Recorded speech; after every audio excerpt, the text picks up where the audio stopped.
God's victorious next generation.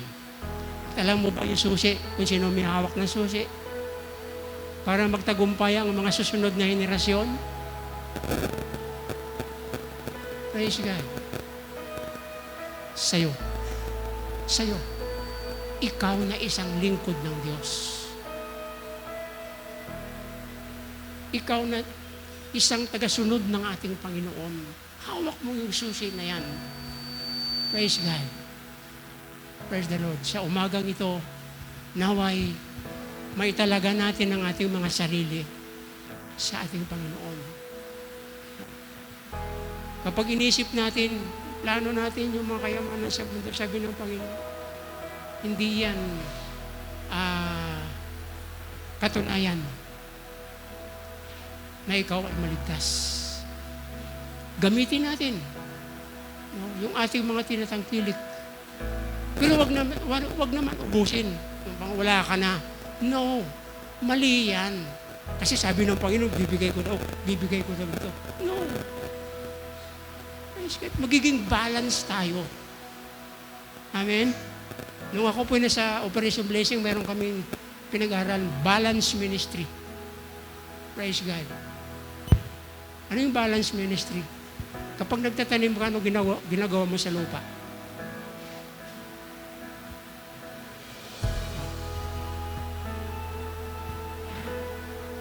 Pre-prepared mo yung lupa. Nililinis, inaayos, inaalis yung mga bato. Praise God. Tsaka mo, taniman. Kapag ginawa mo yan, yung iyong itinanim, praise God, yan ay mabubuhay. Lalaki o lalago, pagkatapos yan ay magbubunga. Amen? Praise God. Kaya huwag po tayo manghinawa. Praise the Lord. Praise God. Salamat nga po kay Sister Emmy. Dahil naisipan niya na maglagay dyan ng kape at saka tinapay. Salamat po, Sister Emmy. Alam ko po na kinausap kayo ng anghel. Kasi kailangan natin yan dahil ang panahon natin ay malamig. Pagpalain po kayo ng Panginoon. Praise God. Kung isipin natin, walang ano eh. Ano bang mapapala ako dito? Ano ba yung balik nito sa akin? Praise God. Pero dahil sa tayo ay mga lingkod ng Diyos, o imagine nyo, chapter 25 ng Mateo, nabasa nyo ba yan? Yung mga nauuhaw, pinainom, yung mga nagugutom, pinakain, yung mga walang damit, binigyan ng damit, yung mga nasa kulungan, dinalaw. Praise God. Purihin ang Panginoon. Sabi ng Panginoon, ang ginawa ninyo sa isa sa pinakamaliliit na ito ay ginawa ninyo sa akin. Praise God. Kung wala tayong pinansyal, ibigay natin ang mensahe ng Panginoon. Mensahe ng kaligtasan. Mensahe ng pagbabago. Mensahe ng pagpapala. Mensahe ng pag-alis ng buhay patungo sa isang miserableng kalagayan papunta sa isang pagpapala. Purihin ang Panginoon. Purihin ang Diyos. Mayroon pong cross na nakaatang sa ating mga balik. Praise God. Bitawan mo ba ang cross na ito? O pasanin mo? Kung ako, pasanin ko. Praise God. Sabi ng Panginoon, ang sino mang magpasa ng kanyang cross araw-araw at sumunod sa akin, ay siyang karapat-dapat. Praise God. Mayroon po tayong cross na pinapasan. Hindi ko kaya.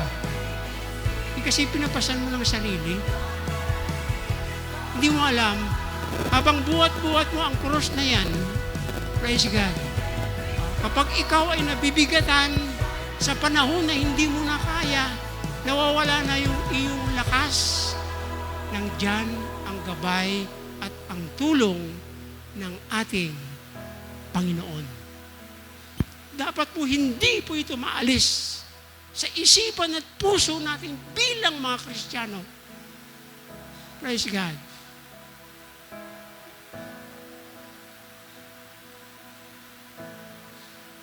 Dahil ang bunga nito, ang resulta nito, ay pagtatagumpay.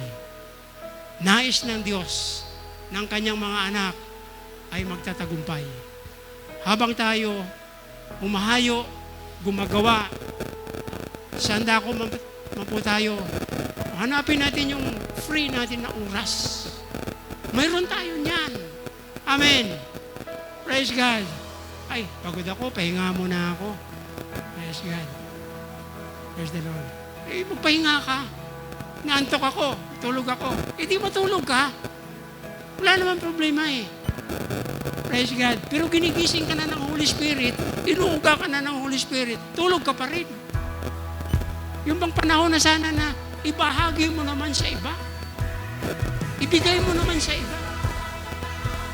Yung mga pagpapala, mga blessings na yung natatanggap sa ating Panginoon. Alam natin lahat yan. Purihin ang Panginoon. Praise God. Wag natin i-deny ang krus ng Panginoon. Kailan nangyari ito?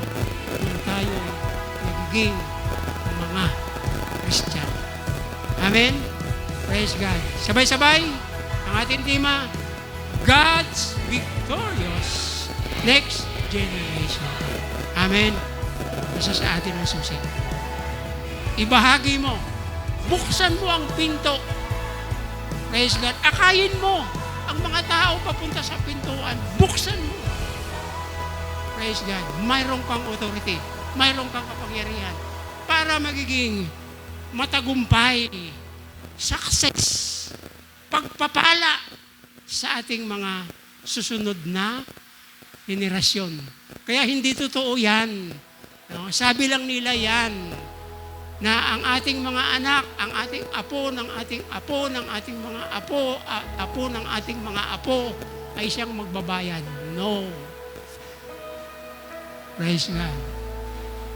Huwag tayong pumayag dahil ang Diyos ay nasa panig natin. Ang Diyos ang magbibigay ng tagumpay from now and next generation.